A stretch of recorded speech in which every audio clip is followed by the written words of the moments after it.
और NEET UG paper leak का जो मामला है वो अब सीबीआई को सौंप दिया गया है। शिक्षा मंत्रालय ने इस मामले की जांच सीबीआई को करने के निर्देश दे दिए हैं। दोषियों के खिलाफ सख्त कार्रवाई का भरोसा भी अब सरकार यहां पर दिला रही है। सीबीआई आज इस मामले में केस दर्ज कर सकती है और दूसरे राज्यों से भी मदद ले सकती है, या फिर सीबीआई इस केस को पूरी तरह से टेक ओवर कर सकती है, यानी कि जो अलग अलग राज्यों में केस चल रहे हैं वो भी सीबीआई अपने हाथों में ले सकती है। बिहार, गुजरात और महाराष्ट्र की पुलिस जो है फिलहाल इस मामले की जांच कर रही है, क्योंकि इन तीनों जगहों से ही पेपर लीक की खबर जो है वो सामने आई थी। इस मामले पर ज्यादा जानकारी दे रहे हैं मुकेश सिंह सेंगर।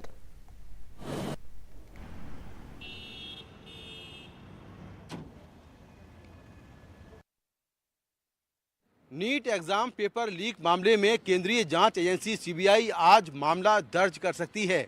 दरअसल शनिवार शाम को केंद्रीय शिक्षा मंत्रालय की ओर से सीबीआई को एक शिकायत मिली, जिसमें कहा गया कि नीट एग्जाम में धोखाधड़ी और जालसाजी हुई है। तो सीबीआई अब इसको लेकर एक नया केस दर्ज कर सकती है। हालांकि अलग अलग राज्यों की पुलिस इस पेपर लीक मामले को लेकर पहले से जांच कर रही है और कई आरोपी गिरफ्तार भी किए गए हैं, जिनमें सॉल्वर हैं, कैंडिडेट हैं और अन्य आरोपी हैं। बिहार पुलिस और गुजरात पुलिस पहले से मामले की जांच कर रही है। अब महाराष्ट्र पुलिस ने भी कुछ लोगों को डिटेन किया है। तो सीबीआई इस मामले में नया केस दर्ज करने के बाद राज्यों की मदद ले सकती है, या फिर ये हो सकता है कि राज्यों की एफआईआर को टेक ओवर करे, लेकिन इसकी संभावना बहुत कम है, क्योंकि केंद्र सरकार की ओर से सीबीआई को शिकायत मिल गई है और ऐसे में सीबीआई नया केस दर्ज करने के बाद इस मामले की जांच को आगे बढ़ा सकती है।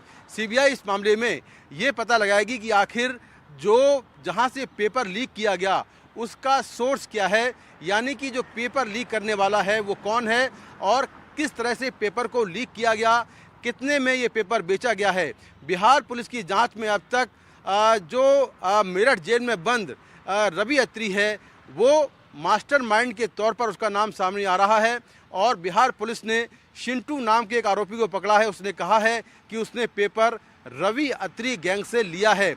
रवि अत्री मेरठ जेल में बंद है और उसको यूपी एसटीएफ ने उत्तर प्रदेश में कांस्टेबल भर्ती परीक्षा पेपर लीक मामले में 10 अप्रैल 2024 को गिरफ्तार किया था। वो पहले भी कई पेपर लीक मामले में आरोपी है और पहले कई बार गिरफ्तार हो चुका है। वो मेडिकल स्टूडेंट रहा है। तो क्या रवि अत्री इस पूरे पेपर लीक का मास्टरमाइंड है, इसको लेकर सीबीआई जांच करेगी, या फिर मास्टरमाइंड कौन है उसको लेकर सीबीआई जांच करेगी। वहीं जो आरोपी राज्यों की पुलिस ने पकड़े हैं उन आरोपियों को अपनी कस्टडी में लेकर सीबीआई पूछताछ कर सकती है, क्योंकि कई राज्यों की पुलिस इस पूरे मामले की जांच में लगी हुई है और कई आरोपी गिरफ्तार किए गए हैं। तो सीबीआई अपनी जांच में राज्यों की मदद ले सकती है, उनकी एफआईआर को टेक ओवर कर सकती है और जो आरोपी अब तक पकड़े गए हैं उनसे पूछताछ कर सकती है। जो इस मामले में जिन कैंडिडेट ने नीट का एग्ज़ाम दिया था वो शुरुआत से ही सीबीआई जांच की मांग कर रहे हैं, क्योंकि पेपर जो लीक हुआ उसके बाद से वो लगातार इस मामले में सीबीआई जांच की मांग कर रहे थे। और अब केंद्र सरकार को ये लगा कि जिस तरह के आरोप हैं उनमें किसी हद तक सच्चाई है। उसके बाद केंद्र सरकार ने इस मामले की सीबीआई जांच के लिए पत्र लिख दिया है। तो सीबीआई आज इस मामले में केस दर्ज करने के बाद अपनी जांच को आगे बढ़ा सकती है। वहीं जो यूजीसी नेट का एग्ज़ाम है उसको लेकर भी सीबीआई ने केस दर्ज कर लिया है और जांच में पता चला है कि डार्क नेट पर ये पेपर डाला गया था और वहां से फिर ये पेपर बेचा गया।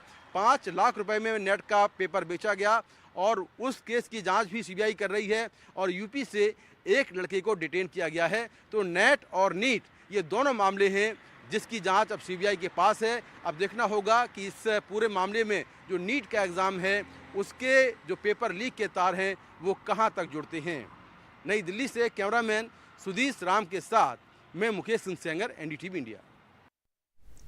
और इस सब के बाद सबसे बड़ा सवाल यही उठ रहा है कि क्या नीट परीक्षा को पूरी तरह से रद्द किया जाएगा। इसके बाबत सुप्रीम कोर्ट में भी याचिका दाखिल की गई है और इसी को लेकर अब छात्र जो हैं वो प्रदर्शन कर रहे हैं। लगातार दिल्ली के जंतर मंतर पर नीट यूजी परीक्षा मुहिम धांधली के खिलाफ आज भी प्रदर्शन हो रहा है। छात्रों और उनके अभिभावकों की ये मांग है कि ये परीक्षा पूरी तरह से रद्द हो और दोबारा से इस परीक्षा को लिया जाए। सिर्फ 1563 छात्रों की परीक्षा या ग्रेस नंबर वाले छात्रों की परीक्षा ना हो और सरकार पेपर लीक मामले में सख्त से सख्त सजा का प्रावधान जो है वो सुनिश्चित करे।